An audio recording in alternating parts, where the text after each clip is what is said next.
Vamos continuar, né? Nós estamos aí nessa vibe de falar de todas as teorias que envolveram o século XIX. Nós falamos aí aqui de teorias positivistas, teorias raciais. Nós falamos do socialismo utópico, do socialismo científico, do socialismo cristão. Nós falamos aí de uma série de ideias que surgiram, né, e convulsionaram-se no século XIX. E por que a gente fez isso? Para a gente chegar aqui, ó. Nós já fizemos a introdução ao imperialismo e é importante a gente entender que essa introdução ao imperialismo ela faz-se necessária para a gente ler a conjuntura. Por quê? Porque agora a gente vai falar especificamente do que acontece a partir de todo aquele processo, né, da segunda revolução industrial, a partir do processo de você engendrar essas ideias, né, científicas nas cabeças das pessoas, e inclusive essa ideia de engendramento científico, ela faz parte da proposta positivista, né, que é de levar o homem branco para ele conseguir colocar civilidade na humanidade. Então é como se o homem branco tivesse o fardo, o peso, a carga, né, de fazer o mundo melhor, né, fazer os africanos serem civilizados, fazerem os asiáticos serem civilizados, porque na visão que se tinha no final do século XIX, de meados do século XIX adiante, é que esses lugares não tinham povos civilizados. E nem na América, tá? Vamos lembrar que o lugar que era civilizado na América, ele era tido como América do Norte, né? E que, na verdade, quem estava na América no continente americano e que era civilizado era o povo americano, que não somos nós, né? Não são os mexicanos, não são os chilenos, não são os venezuelanos, não são os peruanos, não são os argentinos, né? Ainda que o presidente da Argentina se ache o último fedor do pacote, vocês estão acompanhando as notícias, não é o povo argentino, não é o povo paraguaio, né? Muito menos o povo uruguaio, né? O rarefeito da América é o povo americano. Mas, professor, eu moro na América. Mano, se eles pudessem, eles tinham tirado você daqui, né? Como eles não puderam, eles te aguentaram aqui e falaram que aqui é Brasil. América é no norte, tá? Até a mudança geográfica de um continente esses caras propuseram. Para quem é a América? Para os americanos. E aí eu me acho americano. Inclusive que a Copa América nós temos aqui no Brasil, né? A Copa América acontecendo na América, no Brasil. Quer dizer, a Copa América não acontece na América, ela acontece no Brasil. Olha que legal. Brinca aí para você ficar doido com o seu cérebro aí, porque esse é o sentido da coisa, né? A gente tem que... O conhecimento ele tem que ficar movimentando o seu interior aí para ver se a gente aprende alguma coisa de fato. Então vamos lá. Quando a gente pega o contexto, né, e o imperialismo, a gente vai observar aqui algumas coisas. A primeira coisa é que isso tem intrinsecamente relacionamento com a Revolução Industrial. Então nós estamos vivendo a segunda Revolução Industrial e por causa da segunda Revolução Industrial gerou-se algumas instabilidades. E aí nós temos que pensar nessas instabilidades, né, ou nessas instabilidades aí, beleza? Quais são essas instabilidades aí? Primeiro, nós temos instabilidades diretas e instabilidades indiretas. As diretas, a Europa superlotada. Superlotada. Eu vou brincar mais um pouquinho. A Europa é superlotada, superpovoada e tem um detalhe. A teoria socialista que ocorria naquele período no mundo europeu já causava os movimentos operários. Então, na Europa, aconteciam as convulsões sociais. Como assim, professor? Os movimentos operários são convulsões sociais, né? A galera está se movimentando. E era uma coisa que eles não esperavam. E o trabalhador europeu está querendo o quê? Melhores condições de trabalho, melhores condições de vida. Então eu preciso de dar um lugar para esse trabalhador. Então essas convulsões, né, quando você pensa na África, na Ásia, você está pensando em população. Então você vai transferir população. Como assim antes? Vai pegar os líderes dos movimentos e vai... Vou te dar para você uma progressão de carreira lá na África. Entende o que eu estou dizendo? Então você vai transferir trabalhador para os continentes ou para os novos campos de trabalho, né? A gente está falando aqui de excedente populacional. Transferir para os novos continentes.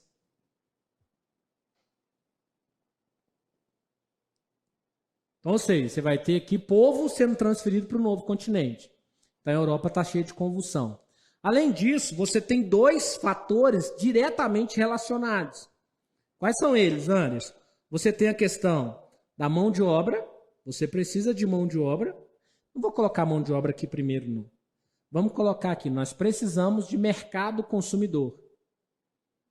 Sem mercado consumidor, a gente não precisa e a gente não adianta nada aumentar a produtividade. Lembra que a segunda revolução industrial aumentou a produtividade. Então, eu preciso de mercado consumidor. É o mercado consumidor que vira mão de obra barata, né? Porque é ele que trabalha, ganha o dinheiro e consome, né? Fora isso, nós precisamos, além disso, de matérias o quê? Matérias-primas. Ou seja, as matérias que são necessárias para condicionar a produção da segunda revolução industrial. Vamos lembrar, gente, que uma coisa que a gente tem que ter em mente com a segunda revolução industrial é que aqui, ó, o impacto direto disso na produtividade é que você produz mais produção. Você tem que pensar isso, ó, mais produção, então precisa de mercado consumidor. Em menor tempo. Então eu vou produzir mais no menor espaço de tempo. Como eu vou produzir mais em menor espaço de tempo, eu preciso de mais matéria o quê? Prima. Existe um relógio, né? Não sei se vocês já viram, mas quem não viu, depois pesquisa na internet. Existe um relógio hoje que compara, né, o consumo do mundo. É como se nós estivéssemos consumindo o planeta. E aí esse relógio, todo ano, ele abre a contagem no dia 1º de janeiro. No ano de 2019, se não salve a minha memória aqui, se não estiver totalmente enganado, o mundo já tinha consumido mais de 1,5 mundo no mês de julho. Vamos pensar que o mundo é para a gente comer uma pizza bilionária gigantesca. Então a gente já comeu uma pizza e meia. Quer dizer que o mundo está sendo devorado mais de uma vez durante o ano. Entende o que eu estou dizendo? Isso por causa do avanço da tecnologia de produção. Essa semana, quer dizer, nesse período que nós vos falamos, tempo presente, nosso ministro da Economia, o Paulo Guedes, trouxe uma referência, no mínimo indecorosa, né? Mas foi uma referência do nosso ministro da Economia. Ele é o ministro da Economia do Brasil, então é o nosso ministro, né? O meu, o seu, o nosso ministro da Economia. Bom, ele disse o seguinte, que o Brasil desperdiça 30% da sua produção. E que nós deveríamos dar essa produção desperdiçada aos pobres. Tipo assim, vamos dar os restos pra galera comer, assim, tipo. Ele falou dessa forma, né? É indecorosa, por quê? Porque quando a gente trata assim, a gente está falando que pobre precisa de migalhas, né? Precisa daquilo que sobra. A gente esquece que a Constituição não fala de sobra, fala de dignidade humana. E quando o ministro da Economia ele esquece a Constituição, você pode começar a pensar em coisas mais difíceis ainda. Por quê? Porque se eu sou um ministro, eu tenho que ter noção que eu estou num país que é desigual e que essa desigualdade gera desperdício, porque as pessoas estão comprando aquilo que elas nem vão consumir. Então elas estão tirando da boca de alguém um produto novinho para poder jogar fora. E eu estou falando então que eu acho que essas pessoas deveriam doar esses restos para outras pessoas comerem. Faça-me o favor, né, gente? Então o ministro da Economia sabe disso. Ele sabe que o Brasil é desigual. Ele entende muito de gráfico, mais do que a gente possa imaginar. E se ele não entende, ele tem uma equipe técnica só para fazer isso. O Anderson pode ser contratado para ser ministro da Economia do Brasil, gente. Eu não preciso de ser o técnico, eu posso contratar todos os melhores economistas do Brasil para ser os meus técnicos. Eu estou precisando de um relatório sobre o Fome Zero, eu preciso de um relatório sobre como que está... Eu quero relatórios, e eu leio lá os dados final. Então, vou investir mais nisso? É isso. Só para a gente entender. Todo governante que abre a boca e fala, ele tem responsabilidade sobre o que ele fala, porque ele tem pessoas técnicas lá para fazer isso. Beleza? Bom, mas enfim, então eu tenho esse contexto. Aonde eu vou conseguir mais mercado consumidor? Aonde eu vou conseguir mais matéria-prima? Aí a segunda revolução industrial, ela vai trazer para a gente também um outro fator, né? É buscar os lugares que ainda não tinham sido associados à economia capitalista, né? O continente africano, por mais que a gente pense, não, antes, mas a África começou o processo junto com o Brasil. Foi não. A África, durante o período da primeira colonização da América, que foi feita pelos espanhóis, pelos portugueses, pelos ingleses, pelos franceses, a África era um reduto de feitorias, ou seja, tinha lugares comerciais na África que faziam acordos comerciais com os europeus e que exportava grande quantidade de negros que se tornaram escravos da América. Então você tem aqui o tráfico negreiro no primeiro momento. Agora não. Agora a geografia África vai ser dominada. A geografia África não estava sendo dominada durante o período da colonização da América, né? E não só a da África, também a geografia da Ásia. E diga-se de passagem, nós temos um participante aqui fenômeno. Tanto da geografia da África quanto da geografia da Ásia, nós temos um americano co-participante. Na África nem tanto, mas na Ásia os americanos criaram até grupo para poder invadir Japão, para poder participar do desenvolvimento econômico daquele lugar, como sendo aqueles que carregam o fardo, né? Vamos lembrar que para a historiografia daquele momento, o branco se colocava como aquele que carregava o fardo. Tanto é verdade que as charges, né, as imagens desse período denotam aquilo que a gente configurou, né, como o fardo do homem branco. O fardo do homem branco era civilizar a África e a Ásia. E como que eles vão civilizar a África e a Ásia? Levando educação, levando tecnologia, propondo, né, a criação de escolas científicas na África, na Ásia, levando para o povo africano e o povo asiático o principal conceito de liberdade e dignidade humana. Eles vão levar para esses continentes todo o aparato tecnológico para que o ouro, a prata ou qualquer tipo de mineral que foi encontrado nesses continentes sejam usufruto deles mesmos. É isso que eles vão fazer lá? Não, né, gente? Aí a história ficaria linda, né? Eles vão lá usurpar essa galera aqui, tirar essa riqueza que eles têm e, além disso, usar o mercado consumidor. Vocês já imaginaram o tamanho do mercado consumidor asiático? Só a China já ganha muita coisa aqui. Ué. Imagina você poder vender chiclete para a China, gente. Você é vendedor de chiclete, não precisa ser mais coisa que isso, não. Todo chinês que preze compra o seu chiclete. Você ia ficar daqui no Brasil, cada dia num spa diferente, só vender chiclete na China. Porque a população é gigante. Melhor que a China é só a Índia, né? Entendeu? Aí você imagina os indianos todos chupando seu chiclete. Esse é o chiclete da Índia. Cabuloso, mano. Só pra você ter uma noção. Os mercados eram muito grandes. Então, como você tinha populações gigantescas, era interessante ter esses lugares com o mercado consumidor. Só que tem problemas. Por exemplo, o mercado consumidor que a Europa vai roubar da Índia vai fazer mais de 17 milhões de indianos morrerem de inanição.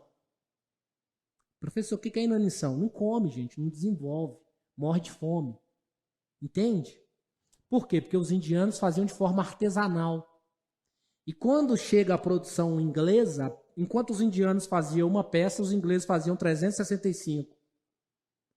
A Índia, então, sucumbiu. Tanto é verdade que hoje a Índia é nossa, né? A Índia parece o Brasil, né, gente? É uma Ceilândia, né? Sei lá, alguma coisa nesse sentido aí.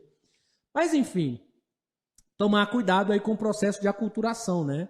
A partir do imperialismo, o multiculturalismo vai ser colocado como uma figura imediata. Gente, eu não conheço nenhum país desenvolvido multicultural. Me fala um só. Um país desenvolvido multicultural. Os Estados Unidos, professor, não. Eles exportam a cultura deles. Tanto é verdade que eles são xenófobos. Eles não gostam do que é estrangeiro. Ah, os ingleses, professor. Os ingleses odeiam outra cultura a não ser a deles. Ah, os franceses. Talvez a França, mas a França nem é o melhor país do mundo, tá? A França é cheia de problema. Não, mas assim, os alemães. Não, o Hitler deixou clara a missão dos alemães, né? Tanto é verdade, é um dos lugares que eles mais jogam banana para brasileiro que vai jogar lá. Fazendo referência racista, né? Não, mas assim o que, meu filho? Todos os países desenvolvidos do planeta, eles prezam o Japão. Ah, o Japão né? Não, o Japão, na era do Meiji, vocês vão ver que eu falo do Japão aqui, teve lá a era do progresso. O Japão fechou suas fronteiras, fez a revolução cultural japonesa e ele mesmo estabeleceu que a cultura dele era melhor. Tanto é verdade que, quando você assiste os filmes de luta marcial, né, naquele período, o Japão lutava com a China e os americanos gostavam disso porque ele ia lá e detonava a China. Arte marcial. Porque culturalmente você está ganhando dos chineses, entende? Você está inculcando isso na cabeça. É tipo a gente quando está assistindo filme de guerra e não tem o nosso herói lá na guerra. Não tem um brasileiro herói, né? Você tem filme do Rambo, você tem filme do herói soviético, mas não tem um filme do herói brasileiro, né? Tem o Zé Carioca. Só que o Zé Carioca não é herói, né? É o bandido, né? Já viram a ideia do Zé Carioca? É o personagem malandro da Disney. Talvez é o único malandro que tenha na Disney, tá?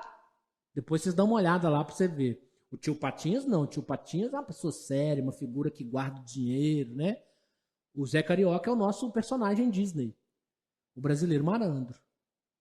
Que é a visão que nós passamos para o mundo, principalmente por causa da nossa corrupção, né? Lembra da ideia da cultura. Mas enfim. Vamos aí. Então você vai fazer a segunda revolução industrial e aí você vai colonizar os lugares. Nós vamos começar a falar aqui da África, tá? Nós vamos falar do que vai acontecer no continente africano. Vamos tentar estabelecer aqui que eu consiga desenhar o continente africano aqui, tá? Imagina que eu desenhei o continente africano aqui. Imagina que eu agora estou desenhando perfeitamente o continente africano. Agora ficou até melhor. Quer dizer, né? Ficou assim, mais ou menos. Tá bom. Não precisa ficar perfeito, né? Imagina que eu estou desenhando aqui o continente africano. Imagina que esses rabiscos que eu estou fazendo aí são as fronteiras existentes na África antes da colonização, tá? Antes da anexação territorial por parte dos europeus aí, beleza? Então imagina aí que nós temos isso aí na África. Tranquilo? Tô colocando poucos aqui para a gente entender uma coisa. O continente africano, moçada, é um lugar que vocês vão perceber Inglaterra, Alemanha, Itália, a Bélgica, Portugal, Espanha. Os caras vão entrar para dentro da África. E eles vão delimitar novas fronteiras. Então esse é a África que nós conhecemos. Vai acontecer aqui uma nova delimitação de fronteira. Vou tentar traçar aqui umas duas, só para a gente entender o que eu estou dizendo aqui, tá? Vou traçar duas. Uma fronteira vermelha e uma fronteira azul. Imagina aqui, ó, que eu estou puxando aqui, ó. Cada um dessas setinhas aqui é um povo, tá? Beleza? Então veja o que vai acontecer a partir de agora, hein?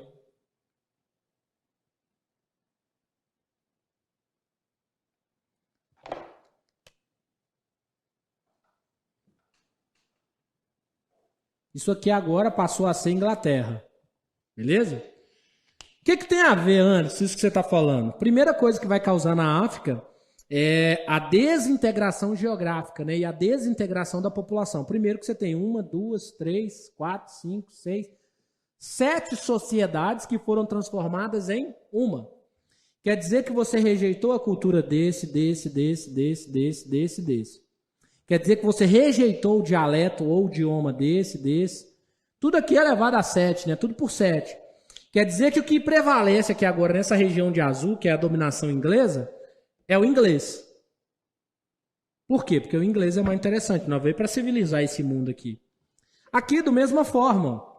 Vou pegar aqui, ó, sei lá, a França. Para a gente ter um lugar de falar da França aqui. Aí nós temos de vermelho. Então tudo isso aqui, ó, que era fronteira anterior, vai deixar de ser fronteira e vai virar dominação francesa. Então você tem aqui uma porção da África que é francesa. Beleza? Quer dizer que eu estou eliminando tudo que se falava, tudo que era cultura, gente. E por que isso é prejudicial? Porque cada uma dessas fronteiras tinha uma cultura diferente. Pode ser que essa cultura não se dava bem com essa, e nem com essa, e nem com a outra. A Europa desconsiderou isso e passou por cima. Só que tem um problema, gente. O que começa no século XIX vai começar a terminar no século XX.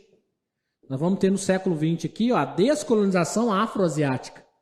Esse processo de descolonização ele vai considerar as fronteiras anteriores ou a fronteira atual? A fronteira atual. Aí a França vai sair. Qual que é o lugar que mais vai ter guerra civil no mundo? A África. Por quê? Lembra esse povo que não gosta desse? Agora eles estão juntos, vai bater um no outro. Lembra esse que não gosta daquele, que não gosta daquele, que é vizinho daquele, que quer bater nele? Eles vão se bater. Antes tinha até uma organização, agora não tem mais. É daí que vão vir os grupos, né? Você tem vários grupos aí que vão formar a África, né? Você tem pessoas que vão direcionar o poder, que são aí aqueles governos centralizadores, né? Você vai ter muitas ditaduras na África. Você vai ter aqui grupos terroristas, né? Que vão utilizar principalmente da lógica da Irmandade Islâmica, porque boa parte da África tem essa religião como fator decisivo.